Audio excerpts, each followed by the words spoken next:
বন্ধুরা, রাজ্যে বেকারত্ব বাড়ার সাথে সাথে ভ্লগারদের সংখ্যাও বাড়ছে। তো ভ্লগাররা জেনারেলি দু রকমের হয়। এক, যারা প্রফেশনাল ভ্লগার, যারা খুব টপ লেভেলের ভ্লগ করে। আর দ্বিতীয়ত, যাদের নাম এখন আবিষ্কার হয়নি, মানে এদের আতরাঙ্গি ভ্লগার বলা যেতে পারে। মানে এরা ক্যামেরা বা মোবাইল হাতে নিয়ে hi guys, hi guys, hi guys, hi guys, hi guys, hi guys করে বেড়ায়।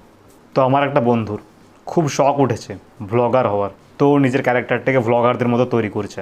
মানে ও কথায় কথায় গাইজ গাইজ গাইজ গাইজ বলছে। সেদিন ফেসবুকে ও একটা ফটো পোস্ট করেছিল, সেখানে ক্যাপশনে লেগেছে hi guys, guys is spelling GAYS। তো বাংলা কথা বলতে গিয়ে ওর দাঁতে জিভে হোঁচট খায়। আর ও ঠিক করেছে ও হিন্দি ভাষায় ব্লগ করবে। আর ওর হিন্দিটাও দারুণ। ও দিদির কাছ থেকে হিন্দি শিখেছে। দিদি বলতে আমাদের এখানে একজন দিদি আছেন, তো উনি হিন্দিতে কথা বলা শেখান। ওনার একটা কোচিং আছে। তো এ কিন্তু ভালো করে হিন্দি বলতে পারে না। এ হিন্দির সাথে বাংলাকে মিশিয়ে বলে আর ইংলিশের সাথে বাংলাকে মিশিয়ে খায়। তো একদিন ও ঘরে ওর বাবাকে বলছে, বাবা পয়সা দাও, চুল কাটনে যাব। চুলটাকে কিন্তু ও হিন্দিতে বলছে।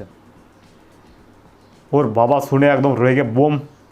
বলছে, তবে রে দেখি তোর কত বড় চুল হয়েছে, তোর সব চুল টেনে ছেড়ে দেবো। তো ওর বাবা একটা রড নিয়ে ওকে মারতে যাচ্ছিল।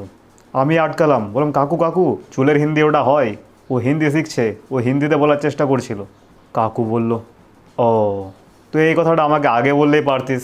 আমি বললাম পারতাম, কিন্তু আমি ভাবছিলাম তুমি সত্যি সত্যি ওর ছিঁড়বে।